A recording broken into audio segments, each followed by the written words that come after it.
Good morning. We are fixing to run to Cleveland. Over the weekend, Debbie, she's my cousin, lives next door. She's the one waiting for the heart. Well, she's trying to get on the list.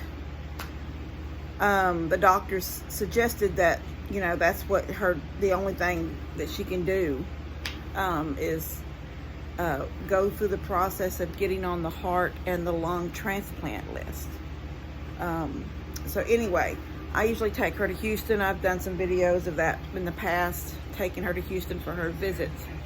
So over the weekend, she tripped somehow getting out of the bathtub, and she broke the faucet coming out of the tub out of the wall.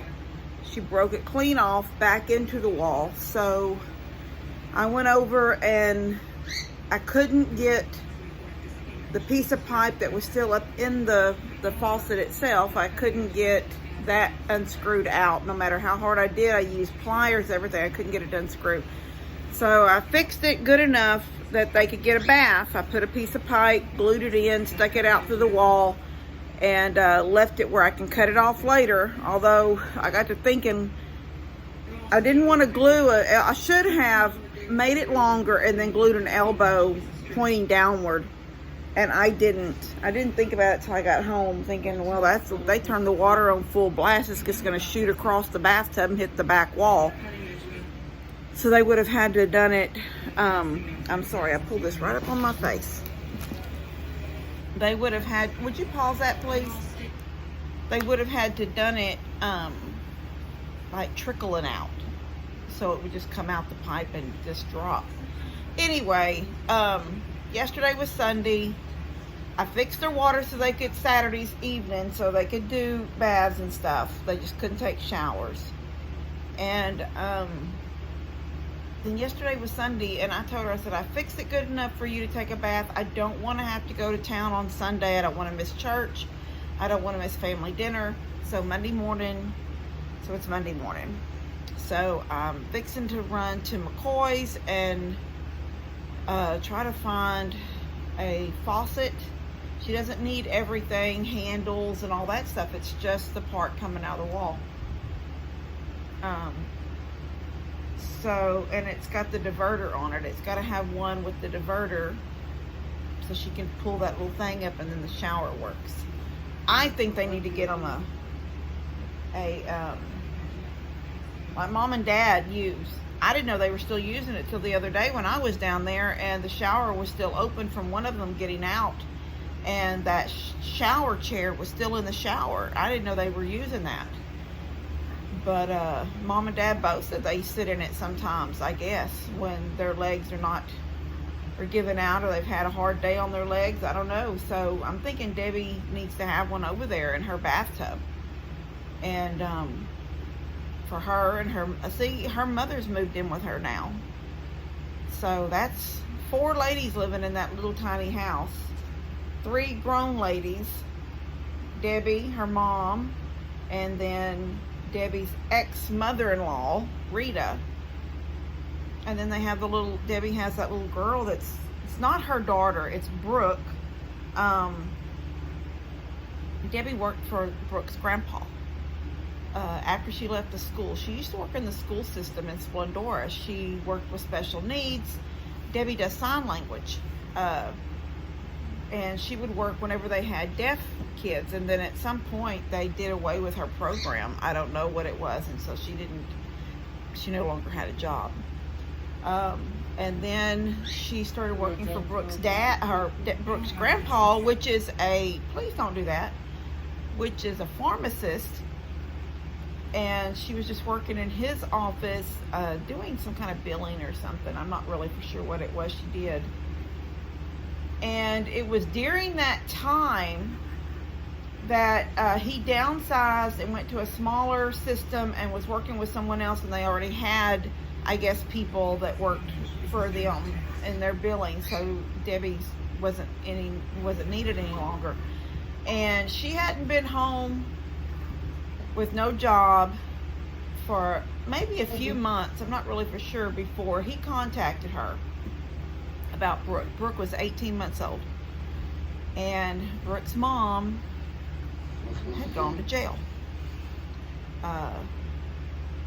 You know, people have problems in their families, and evidently this Brooke's grandpa and grandma, they were divorced, and both of them have good jobs, make good money, and they basically were paying for a house for all three of their kids to live in just to keep them off the streets, because their kids couldn't function. They just had problems. They all had different problems, and Brooke's mom was one of those kids, and she'd gone to jail, and they didn't know what to do about the baby, because Brooke actually has older sisters, but they were already in school.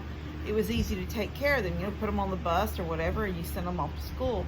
But Brooke was a baby, and neither one of them could leave their jobs, and it worked out really good because Debbie needed a job, and this gave her basically a babysitting job. And she was supposed, what was funny, and it's sort of sad, it's sad, but it was funny. Good for Debbie, sad for the other, I guess. Brooke has a good life with Debbie. There's really no telling what kind of life she would have without living with Debbie. Would you stop? This is on in your room, and it's on in my room if you want to go watch it. You're being difficult, and this is your birthday day. And you need to go wash your face because you've got chocolate ice cream on your mouth. Go. Okay. So, the thing is, Brooke is 12 now. Debbie's had her since she was 18 months old. It started out dropping her off or Debbie going to Cleveland and getting her every morning. After she dropped off Blake at school, her youngest son, after she dropped him off at school, then she would drive to Cleveland and get Brooke from the grandpa. And in the evenings, the grandpa would come through Plum Grove on his way home and pick her up. And that happened for about a week. That was it. Then an evening came when he called and said, I don't know what exactly had come up, but could Debbie just babysit her that night, keep her for the night? That was fine. Then it slowly became a couple of days. Could you keep her a couple of days, you know, full, like they had something going on, a seminar or something that they were all gonna, the mom and the grandma and the grandpa were gonna be gone to. Anyway, as it's turned out, Debbie has had Brooke now since she was 18 months old, and Brooke is 12. So she's not Debbie's daughter, but Debbie has raised her. Brooke's mom has been in and out of different rehabs and jails all of Brooke's life. So Brooke has really, besides Debbie having the health issues, that makes it hard, I guess, for you to say, they don't really go a lot of places and do a lot of things. Debbie's, in a way, like a shut-in. And that's the only sad thing I feel is like Brooke has become like a shut-in. Besides going to school, she is just, they don't really do a whole lot. But that's better than living the life she would have lived if she had been with her mother. I think it says spam. I know it actually is your daddy, but you'll have to call him back. So, anyway, I wanted to get it. I'm going to go to Cleveland now and get that. So she'll start school Wednesday. So I can't, I can say, well, they have water, but it's not what they need. They need to have it fixed. So I'm fixing to go get that and go over there and fix that for them, because come Wednesday, Brooke will need to have a real bath and a real shower or whatever she takes. And I think I asked Debbie when I was there Saturday, had she taken Brooke school clothes shopping, and she said no, she hadn't felt real good. Debbie hadn't felt real good, and she said, "You can't." I said, "Well, you want me to pick her up a few things?" And she said no, that Brooke is in that in between where she's not really in kid sizes anymore, but she's in between, so she has to try things on. So I thought I would just take Brooke, see if Debbie will let me take her, but then I'm thinking she would be uncomfortable maybe with me taking her, because I've never really done anything one-on-one with Brooke. She comes to birthday parties every now and then. But, it's under that pillow. You pick it up and put it up there. So I don't know if she'd feel comfortable with me taking her. So I thought I would just pick the shower thing up and then give Debbie a little bit of cash to take her somewhere besides Walmart. I know that Walmart is the go-to place for clothes when the kids are younger, but when you get at that age where you're in junior high, your first year in junior high, I think you need to, if you can afford it, if you can. Lord knows that I mostly, when my kids were younger, but when my boys got older, I tried my best to give them at least a couple of outfits, a couple of shirts that came from like Old Navy. You know, something that they could say, yeah, well, you know, I don't want to sound like, because we don't have money, but you just wanted to every now and then for them to have something a little nicer than your everyday Walmart shirt. And I just feel like Brooke has never had anything besides something that she got at Walmart or hand-me-downs from those other sisters when the grandma and grandpa passed them things down. And if I can help, I would like to help.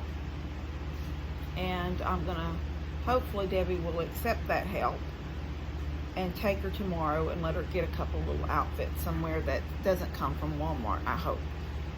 Anyway, Levi's got some gifts here, and I wanted him to open them. Levi, I want you to come open these gifts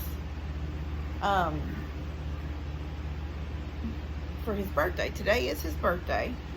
We won't celebrate his birthday like with a party or anything until Sunday. I don't know, y'all should have realized that by now. All of our birthdays, they get celebrated on Sundays. He'll have his cake and everything. It's Daniel's turn to cook, and he does pizza usually when it's his turn to cook.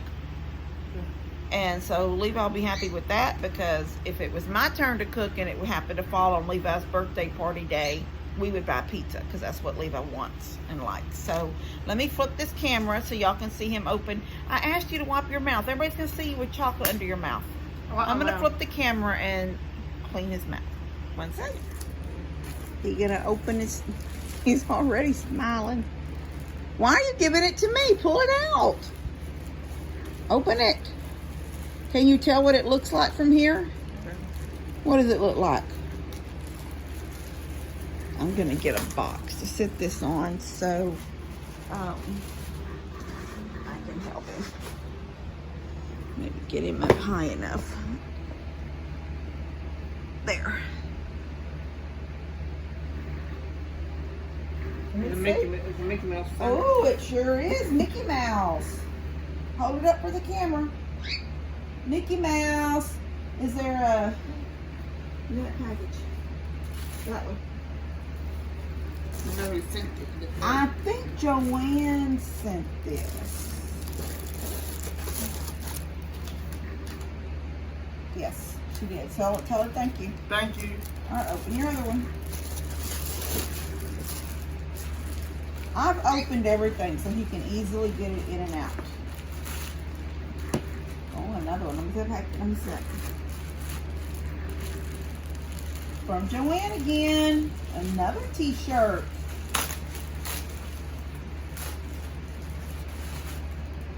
Let's see who it is. Oh, Mario Brothers. Mario? Yeah. Yes? Can you tell her thank you? Thank you. All right, open this stuff.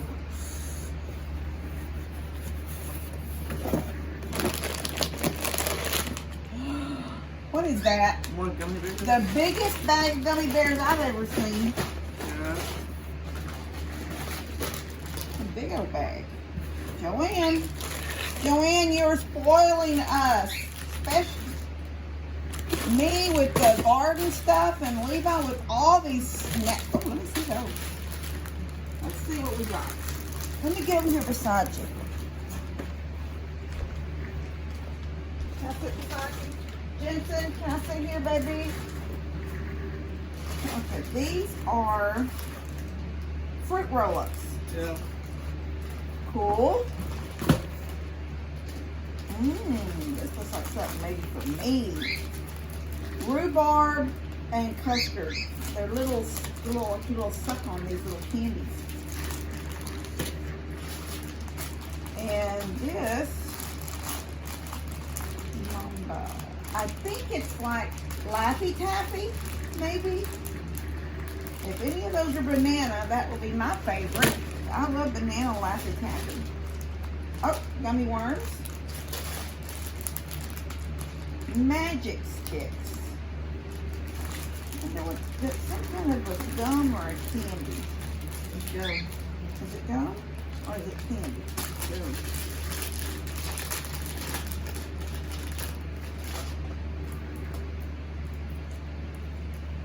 Let's try one. You try one?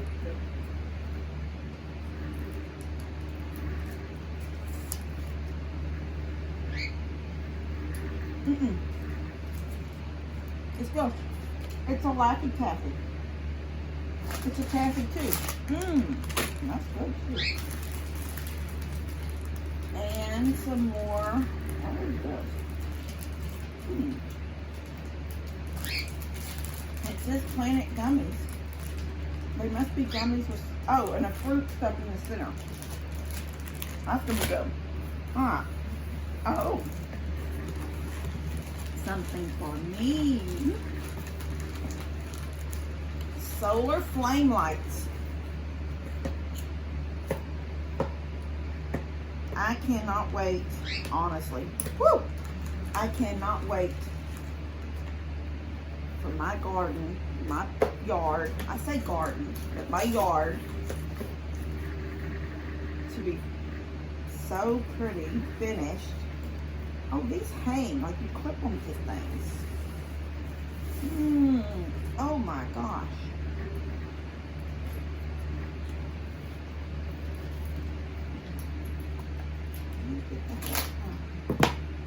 Oh, there's the solar panel. Oh, isn't that pretty? That can be pretty, and I can clip it to the trees or something with this clip thing. I need to do it like this. Oh yeah, that is, oh my gosh, that's so pretty. There's 2 in a box. Joanne, thank you so much. You have gone so, let me pick up this trash. I don't want to say overboard because that sounds like, that's not a nice word, overboard. But we're just blessed. We're so blessed.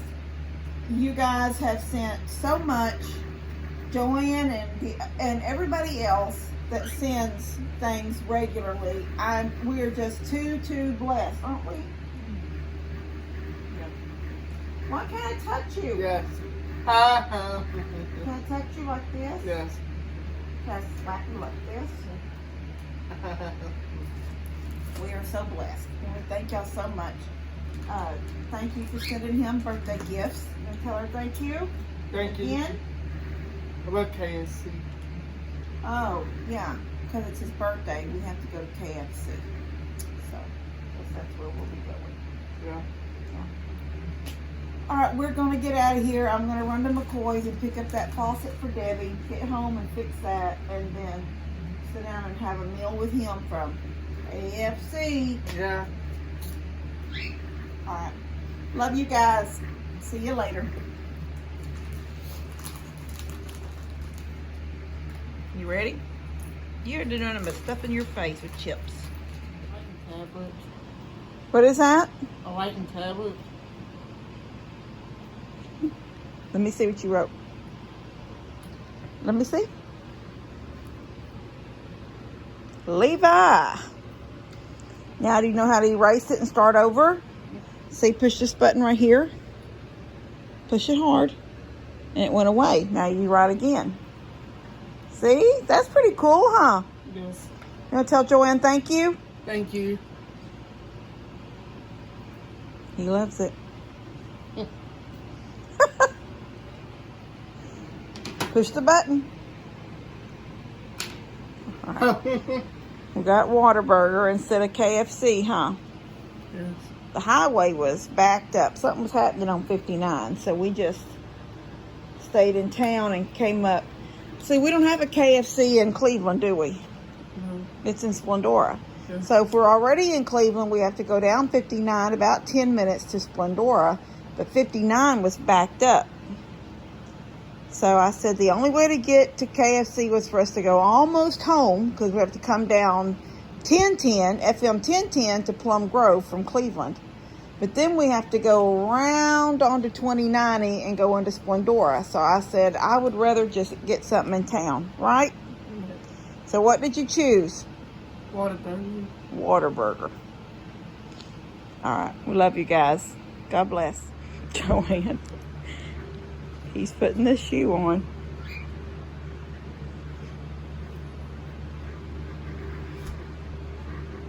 Did you get it on? Yes. See? He kept saying, I have a problem. I have a problem. Oh, poop pad. Sorry. What do you think? Good. Do they feel good? They feel good. You like them? I like them. Turn around. Let me see the backs. Yep. All right. What do you tell her? Thank you. Look at the camera. Thank you. Thank you, Joanne. He loves them.